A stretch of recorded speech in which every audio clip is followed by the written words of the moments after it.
Okay, welcome to the channel. Today, this is Big Reptile Talk, and we got Big Shane in the building, man. How you doing today, brother?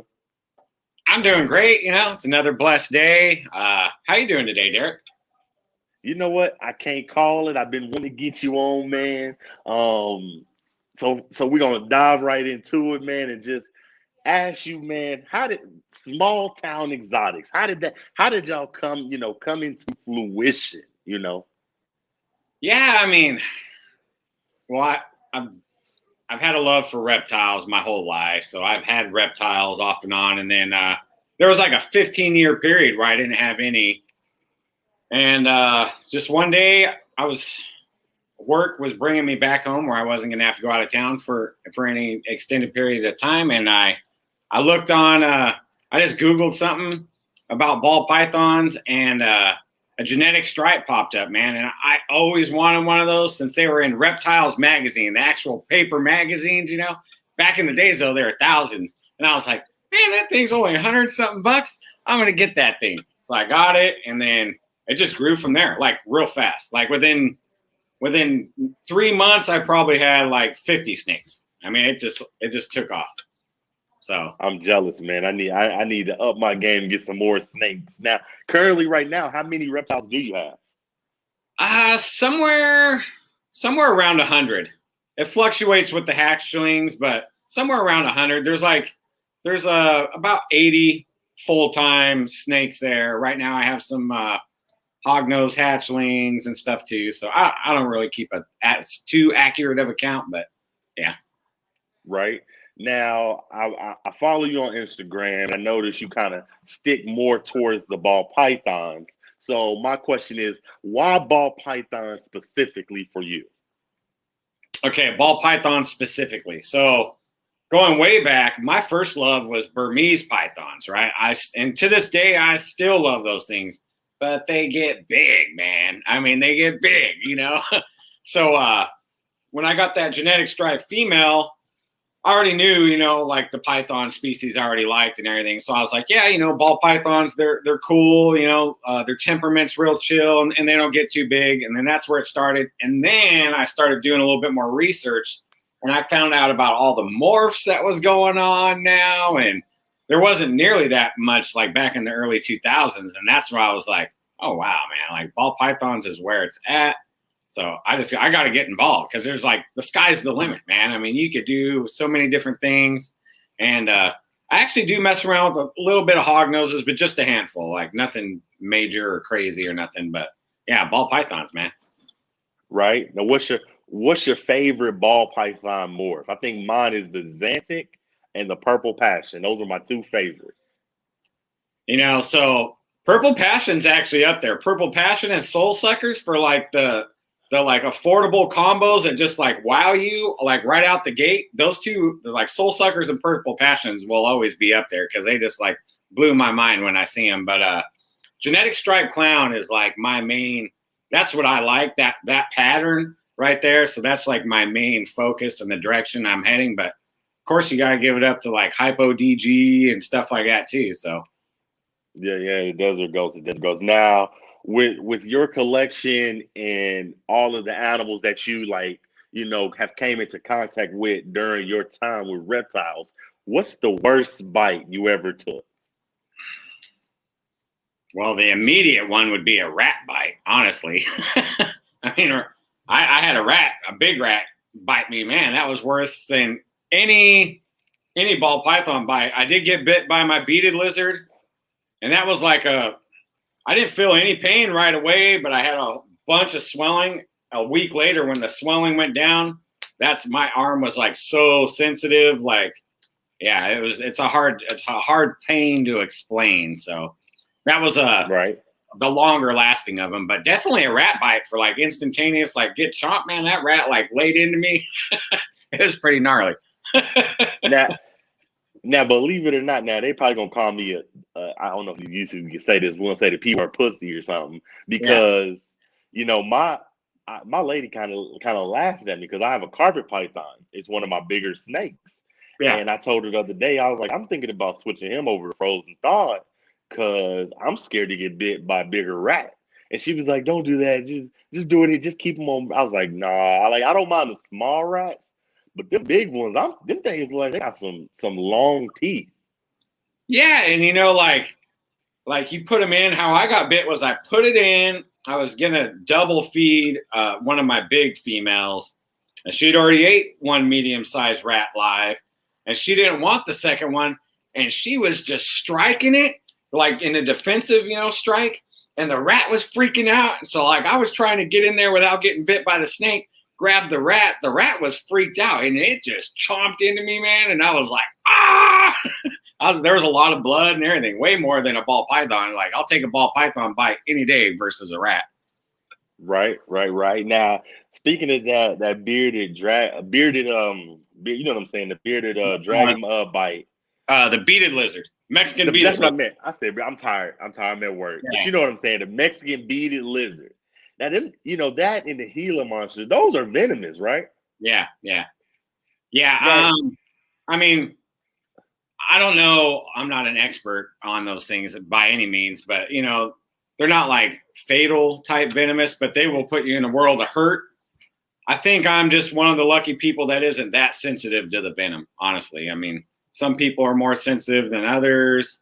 Supposedly the line of beaded lizard I have is like a less potent venom too, is something I was told. So who really knows? I mean, some people have a bad reaction to like a hognose bite, So I mean, it depends on the person and the animal, I think. But I was lucky. Like I said, there was no pain, just a ton of swelling. My fingers all the way up to my elbow. I looked like Gavin from Balls to You. I mean, it was like big, man. And it took about a week for the swelling to go down, and then the pain set in a week later. Right. Hey, how's everybody doing in the chat, man? You good, Fitz? I see you. With you saying that, that's kind of what I told my old lady when I get my copperhead. I'm like, because I'm working on getting a copperhead. I'm like, you know what? A copperhead probably won't kill you, but it's gonna hurt bad. Yeah. That's probably how your bite felt. Now, I wanted to talk to you about your Instagram, man.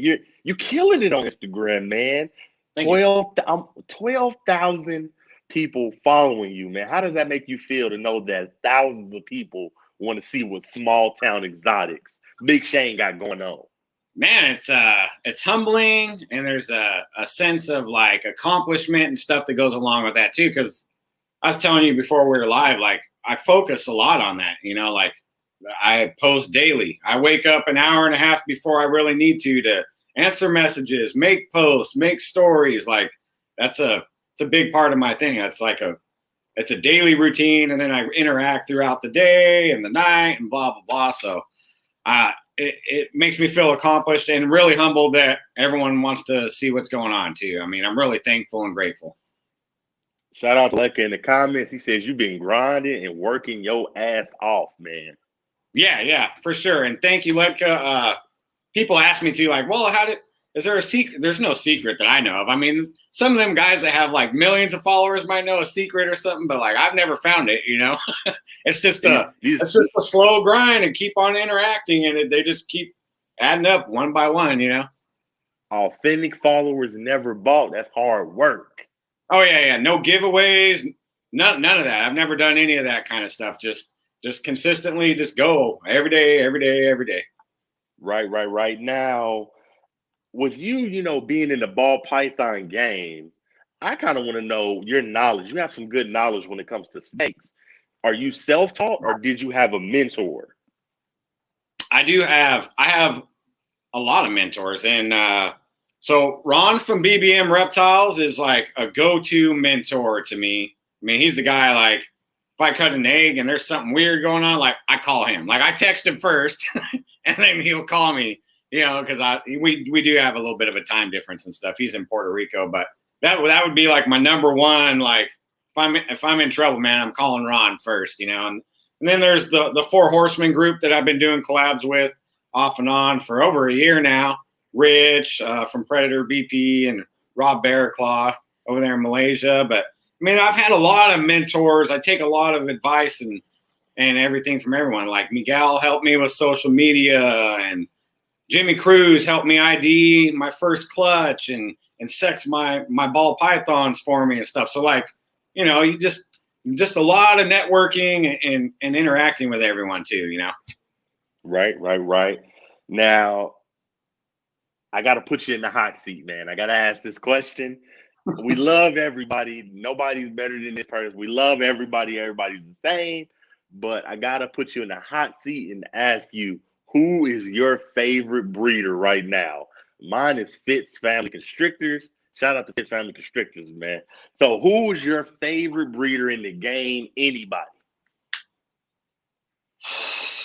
Man, if I was gonna narrow it down to one person, I would have to say Will Morose from Royal Canadian Reptiles. I mean, he's just steady, man. He's got a lot of power. He's packing a lot of heat. He doesn't flaunt it a lot, but I mean, I like the way he runs his ship, man. And he's got great animals, and yeah. I talked to him a couple of days ago. He's a good dude. Yeah. And that's another thing. He's a good guy. I mean, you message him or whatever, and he gets back to you and stuff. So. Yeah. He is definitely a good dude. I talked to him like, man, I need you on a podcast. He's like, let's do it. He gonna message me when he gets some free time because he's building a house right now, is what he told me. So now I got to ask, man, because this is another one of my favorite breeders, JKR. You visited his facility, man. Talk to me. How was that experience? And what did you learn? What did he teach you? It wasn't like he personally taught me anything. I've been emulating him, as one of the figureheads of the business, obviously. I mean, but it was just eye-opening going to that facility and just seeing how real it can become if you just keep on going and keep on grinding, because he started in a bedroom and worked his way up to a shed and to a building, and now this giant facility. And it was pretty cool because the day I got there was the day that the Kraken clutch, the very first one, was premiering on YouTube. And I was there about an hour before it premiered. And so I got to see those snakes and everything before it got premiered. And then he's like, okay, I got to go do the premiere real quick. And then left me with my buddy Tony from Hardwired Exotics. Shout out to him. And let us to look at the hatchlings. And man, he was cutting eggs with me right there and stuff. It was like an inside look. It was really cool, man. And so if JKR ever watches this, man, thank you, Justin, for having me over. Cool. And thank you, Tony, for setting that whole thing up. So Justin is a good dude. He came on my channel before. So shout out to Cabelka Reptiles. Now, I got to ask this. You being in the hobby, you're around reptiles. This is going to be like a two-part question. I know you're busy, but do you get time to go herping? And not just that, if money wasn't an option, if we were all billionaires, if you could go herping anywhere in the world, where would you go? So I don't herp outside of work. I work out and I do construction type work, like out in the middle of nowhere. So I do come across rattlesnakes and various things. That's about as my extent of herping because of my schedule and stuff. But if I could go do it anywhere, I mean, Australia would be the first one, but I think that's like so cliche. Everyone's going to say Australia. So maybe down in the Amazon rainforest somewhere too. I mean, that would be a cool one too. Get to see some big anacondas and stuff. So I'd love to go herping with you in the Amazon rainforest. I don't think I'd go to Australia. Everything in Australia will kill you. And it's hot down there, man. I'm talking about everything out there. One nick and you gone. Australia got some deadly stuff, man. Oh, yeah. And if you watch like when Brian Cusco and Dave Kaufman went there, I mean, they were like swarmed with flies too. I don't know if I could handle the flies. Like, give me the venomous. I just get the flies away, Right now. I love what you're doing because, you breeding ball pythons. I like ball pythons. I just got a brand new one myself and I love it. But I'm thinking about getting into breeding myself. I'm not necessarily, and I tell anybody that knows me, any of my friends that know me, I'm not to say I won't do it in the future, but I'm not interested in the snakes that birth eggs. I'm more interested in boas that do the live birth. So I'm kind of curious. Can you give me some new breeder advice, or just anybody in the game that's wanting to follow what you're doing? Well, the first thing would be find at least narrow it down to the species you want to work with and you want to move forward with, and then start networking out in your local area. And I mean, as much as I dislike local Facebook groups that are designed for your locality, your local area, that's a good place to start. And then just start networking, man. And that's something I did was I went around to breeders in my area and visited and filmed YouTube videos and stuff like that. And you get to see, a bit more hands-on than just like all the glitter and lights from YouTube and, all the fancy, you get to see the real side of things. And yeah, I mean, that would be my biggest advice right there is just start networking. Networking and just getting that knowledge, huh? Yeah. Talk to a lot of people. I mean, if you hear a similar theme going through 10 different people, it's probably pretty true, because you don't know if some people are real. Like they tell you like, oh, I make X amount of dollars and I make this and do this. And I golf 6 days a week and been one show a month and, all this stuff. And you're like, oh man, I don't know. That sounds like fairy tales to me, but you start getting a general consensus on things and you know what's real and what's not, Right. Now, here's the next hot seat question. And you got to answer. You got to answer. All right. So, Lord forbid, but if small town exotics didn't exist and there was no jobs in the world except 4, you got to pick one of these places to work at, and why would you work there? Love them all, but you got to pick one, and I want to know why. So, would you work at JKR's, over at Aussie Boyd's, over at Always Evolving Pythons, or with Gavin at Balls to You? Man, I mean, I'd have to go work with my homie Miguel because I love that guy. I mean, he helped me out so much in the beginning. I already know that me and him get along, so I'd go with Miguel. I just go over there and swing for the fences with him, Right. Miguel's definitely good people. He's been on the channel. Thank you, Fitz, for making that happen. I definitely got a chance to interview him. I see you got a video with him too. He's a good dude. Yeah, a lot of my there's a whole initial section of my collection where they all came from him. I used to live about an hour away from him when I still lived in California, so he was one of my. You pulled up. I watched one of your videos. You pulled up on him at the house. He was like, "Let's look at everything that you got in your house right now." Yeah. Now, I gotta ask you this because you are fairly new in the hobby. Like you said, we talked about it backstage. You just hit that 2-year mark, which is still pretty new, Yeah. With you being a new breeder, do you feel like it's still room in the game for you to make money? Or do you feel like the market is saturated because there's too many breeders out there and people only want to buy for the top and not the low end breeders? No, or even the middleman, Do you feel like it's enough money for everybody, or do you feel like the market is saturated? No, there's still plenty of room. There's still plenty of room for everyone. Honestly, I mean, I've been sold out for a minute, and yeah, I mean, I still constantly get inquiries, and I never had any trouble selling any snakes, So there's always room for everyone. I mean, there's people constantly coming in, and not everyone's coming in trying to be this big breeder either. I mean, a lot of people just want a few snakes, or they just want 10 snakes and are just working like a couple different recessives, or they might not even be working recessives. They just might be making pretty snakes, So there's plenty of room. See, I like that answer. That's a great question, like Kara said, because a lot of breeders are scared to get into it because they scared that they won't make money, or they scared that they won't be able to sell their inventory. That's scary to be sitting on so many snakes that you got to feed and take care of, and Yeah.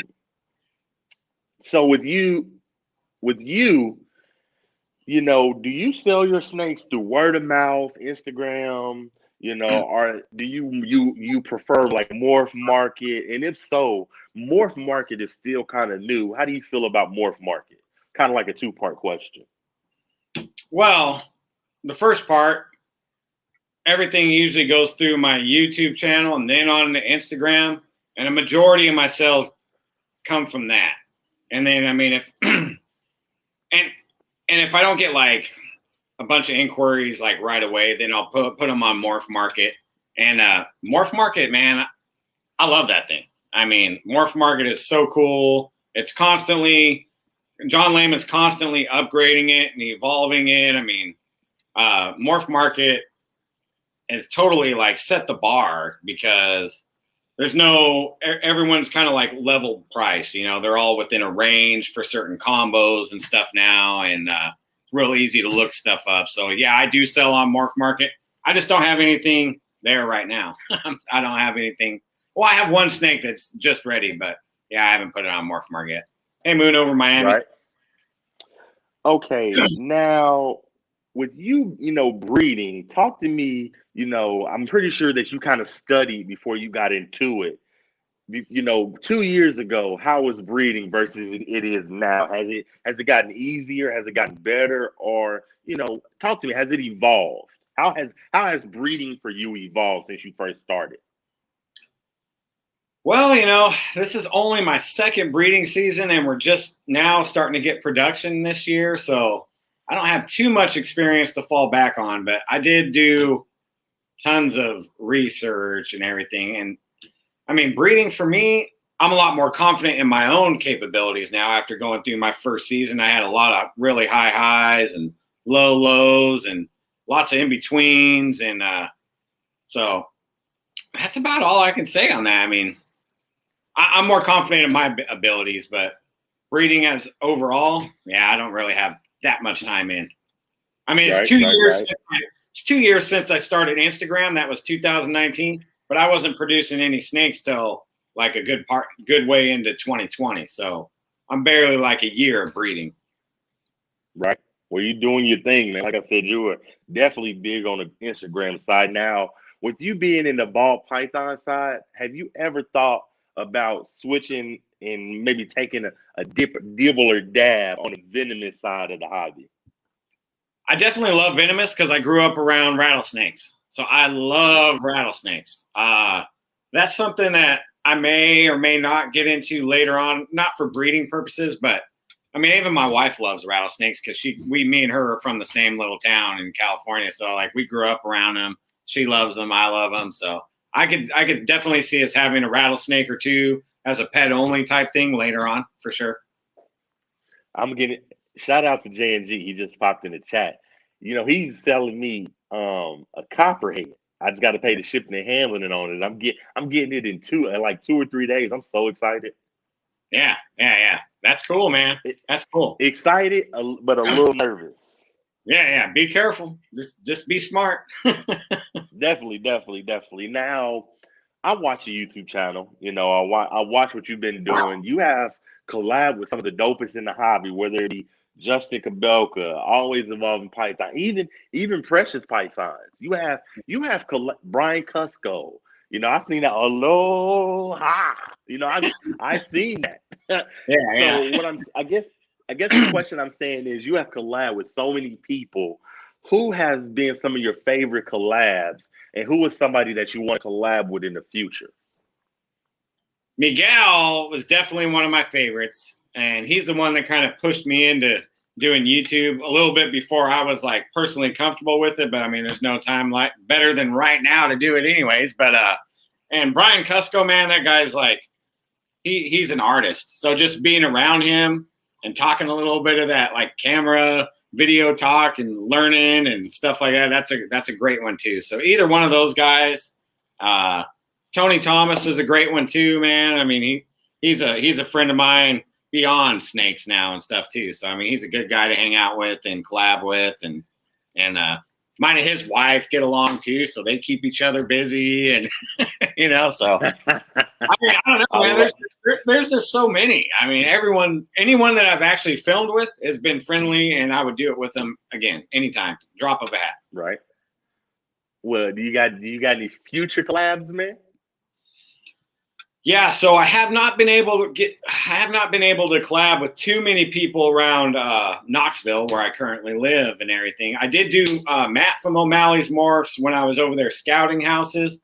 So I would like to get with Matt again because he's actually had his first blood python clutches and stuff since I've been there. And yeah, there's people in the Knoxville area. I don't want to drop their names yet, just in case I don't get the collabs. But I've got some agreements made. It's just my work's busy, they're busy, and everyone's got other lives other than snakes. So That's understandable. Now, I got to ask this.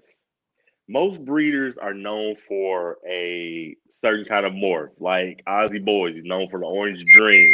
Is that me? Orange. Shit. That was me. Or Ozzy Boys. He's known for the Orange Dream. Lots of breeders are known for their own special morph. I'm wondering, when are we going to get that small town exotics morph? Or is that something that you're working on and you just want to keep it under wraps? Well, genetic striped clown is the direction I want to go and set my mark with. But I had a calico sugar looking gene pop up out of nowhere in my collection. I just nicknamed it the Kellyco because my last name's Kelly. So because it looks like a calico. I don't know if it's genetic or not yet. I mean, the parents haven't produced that with anyone else before, so I don't know if it's random or I don't know. So who knows? That could go somewhere. That might not. It might just be a random looking snake that's not even genetic. I don't even know. So that's just. I like that. The Kellyco. Yeah. The Kellyco. Yeah, I like that. That's a dope name. Yeah, and I posted it the other day on Instagram, and man, I had a lot of good interaction with that one. I mean, there was a lot of good feedback and everything with that. So we'll see where it goes. All right, now with you being in the reptile hobby, I gotta ask about the reptile bans. Do they scare you? Do you think we're kind of past them now, or do you think they're just gonna keep banning stuff and we got to keep fighting? I think, first of all, everyone needs to always be a member of USARC at a minimum, at least be a member where you're paying the yearly subscription or whatever and show your support that way and give back when you can. Every time I ship an animal, I give more and donate to USARC through the shipping company and stuff too. It would never be like all of a sudden everything's just banned. I mean, the government always death by 1,000 cuts. They take something here, then they take a little bit over here. So we just got to keep USARC on our side and fighting for our rights in all states, because if one state makes it a little ways, then another state's going to follow suit and on down the line. It's a domino effect or like a snowball or something. So I think we're good. Florida, the Florida issues, that could be its own podcast with, yeah, you need like getting some nerd on and somebody like that level to talk about that stuff. But my biggest thing is just stay true to USARC, man. I mean, let them. That's what they're there for. They're there for us and to protect our rights. So, right. USARC is doing some amazing stuff. I actually talked to their president, like maybe 2 days ago. Yeah. So he's coming on the show at the beginning of next month. So I'm pretty excited about that. Now, yeah, Phil Gossey. He's coming on the show next. He's coming. I think he said August. June. He said August 2nd. August 2nd. Now I got another hot seat question. All right. If small town exotics didn't exist and there was only 4 jobs, you got to pick one of these. Where would you work? Would Brian Barczyk at the Reptarium? Would Jay's Prehistoric Pets? Would you work with Savannah over at Gatorland, or would you want to go see what Todd Park is doing over his apart? I'd go with Barczyk because he used to be real big in the ball python game, and he helped get us where we're at today. So I would want to go be a part of that, and then that way I have all that background and history and his knowledge that I could like pick at every day and learn more. Right. He's a super good dude. Now, I wanted to ask, man, because I see your wife, your kids, they're in your videos, man. How awesome is that just to have your family helping you with something that you're passionate about and they passionate about it with you? How does that make you feel inside? That's really good. I mean, I've tried to keep them involved since the beginning, and I'm very proud. Like when I have to go out of town for work, like I'm out of town right now, my wife and my two boys are there, and they take care of the snakes and do all the daily ins and outs. So it's definitely an advantage. And many hands make light work. So it's great. And to watch, Right. especially my youngest boy, he gets real into the genetics. So when he hears me talk about genetics, he'll like repeat stuff back to me. So if I cross, this and this, I'll get double heads. But if I do this and this, it'll be a super. And I'm like, yep. He's like real interested in the genetic side of things. So that's just makes me real grateful, Right. Now, for those that are tuning in, we're talking to Big Shane from Small Town Exotics. He's doing some amazing stuff. It's super big on Instagram. So while we got you here, everybody wants to grow, whether it's a YouTube channel, whether it's an Instagram. We all want to grow. And you're well over 12,000 on Instagram. So can you give us some Instagram advice on how to grow our page? What's some of the tips you can give on growing on Instagram? Sorry, I swallowed water down the Take wrong your pipe. time. All right, so I kind of said earlier, I don't know any particular secret get rich quick scheme for Instagram. It's just what I've done is I make sure I post a picture every morning. I interact with everyone, especially if they interact on my post. I play with the hashtags a little bit, and a secret of that is I keep a copy of 27 hashtags in my phone notes, and then copy it, paste it over there, and then add a few specific to that photo. And it's just a lot of trial and error and learning your style, how you want your page to look if somebody actually goes over to your account and looks at it. And the main part's just staying consistent. Definitely don't overdo it. I only do one actual post a day, and then I run anything else through stories, man. Because if you flood, say you drop 12 different pictures throughout the day, man, you're spreading your work all over the place and only getting a few hits versus concentrating it in one area. And then that's all it's about, man. And then just keep interacting with everyone. That's the most. Stay consistent and interact with everyone. Right. Well, I love your Instagram, and I want to talk about your pictures. You have some really clean, nice-looking pictures on Instagram of your snakes. And I'm telling you that because I want to know, do you ever have any problems with scammers taking your pictures and acting like your snakes are theirs? And is that kind of why you decided to start watermarking your stuff? So I did watermark for a while. Nothing to do with scammers, just because I wanted to. That was the look I was going for. Then I stopped watermarking for a while. Then I went back to it. Then I stopped, and one of the pictures a guy stole, and it was over on another page, and he even made a fake website. He had the link in his profile, so you click on it, takes you to this bogus website where you can put my snake and other people's snakes in this cart and pay for it. But that was a watermarked photo, and he got rid of the watermark. So in today's age, a watermark, it's going to protect you against people that are just going to copy or screenshot it and do. But if there's any way they could crop it out or use any kind of Photoshop or whatever, they can still get rid of it if they want. But that one guy, I think it was the same guy who did that to me. It wasn't that bad. It only happened the one time. I'm pretty sure it was the same guy that was hitting Stanley from Echo Reptiles, because it was all at the same time, same phone calls and stuff.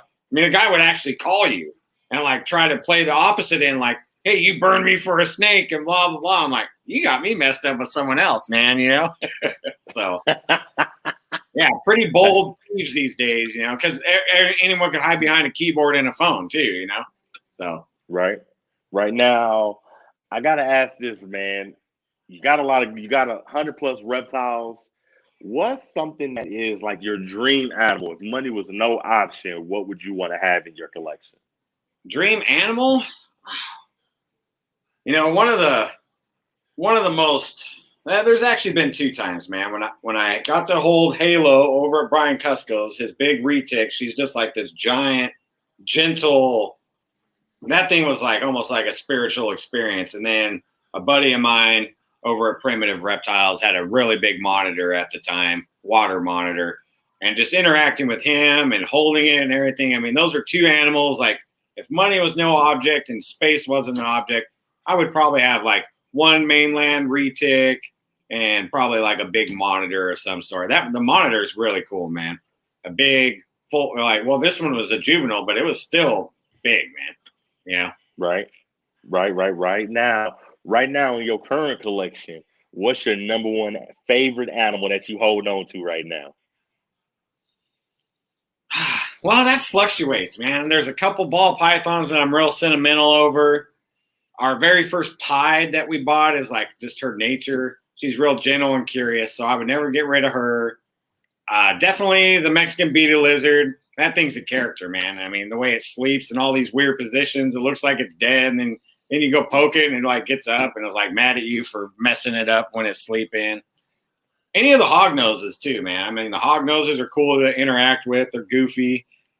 I mean, I don't know. It's hard. The beaded lizard's always going to be a favorite, though. Right. Now, I won't keep you too long because I know you got a business call coming up, so we're not going to go very long. But I do have a couple more questions. Now, this is a hot seat question. All right. It might get you in trouble, but you got the answer. All right. Have you ever fed to your wife about the cost of a snake? Like, baby, I need this snake. It's $100, but it's really like $400. No. The only thing, which I did not tell her this is something she assumed. It wasn't overpriced. When I got the beaded lizard, she went and looked him up. She thought that it was going to stay this size. She didn't realize it was going to get, about this size. There was miscommunication there, but I've never lied to her over a price of a snake. She's been on board since almost the beginning. Once she started getting her own little dreamsicle project together, she's been on board. So I've never had to lie to her about about the price of a snake, and it's just better not to. Right. I know. I got in trouble with my wife. I actually snuck a snake in and it was like 2 days before my birthday. And I snuck it and went and bought it. And she found out that I got it. She was pissed. She was like, I can't believe you went and bought that snake. You couldn't wait till your damn birthday. I was gonna get you a snake. I was in the doghouse for at least a week. But I ended up getting that snake I bought for my birthday, and she ended up buying me another snake for my birthday. So I got in trouble, but I got 2 snakes out of it. Well, hey, that's a win. Count that as a win. Now I have like when I used to go over to Miguel's and pick up snakes, I'd tell her like, hey, I'm going over here to pick up those 3 snakes we talked about. And then I come home with 6 because I buy a few more when I'm there or something. And she doesn't get mad. I just let her know, like, once I get back out to my car and I'm driving home, like, hey, babe, we got a few extras. And she's like, what'd you get? How much more money did you spend? But yeah, I mean, like, I've never went out of my way to hide any of them. So. Okay, now, if, Lord forbid, if reptiles didn't exist, what animal would you be trying to keep? Oh, I'd be keeping French bulldogs, man. I love those things. Frenchies. Man, Team Frenchie. Yeah. Okay. Big dog breeder. That's what's up. Now, again, like I said, I know you got that business stuff that you got to handle. We went 40 minutes. So first off, I'm going to just thank you for coming on my podcast. And hopefully we could do it again in the future, man. Yeah. And thanks for asking me to be on, man. It was my honor to be here. So I appreciate it. Thank you, Eric. You're doing some amazing stuff. Just keep going, man, because the hobby's watching you, man. Your numbers don't lie. 12,000 plus on IG. Numbers don't lie. So make sure everybody in the chat, y'all go over to Small Town Exotics on IG. Give this man a follow. He's doing some amazing stuff with ball pythons.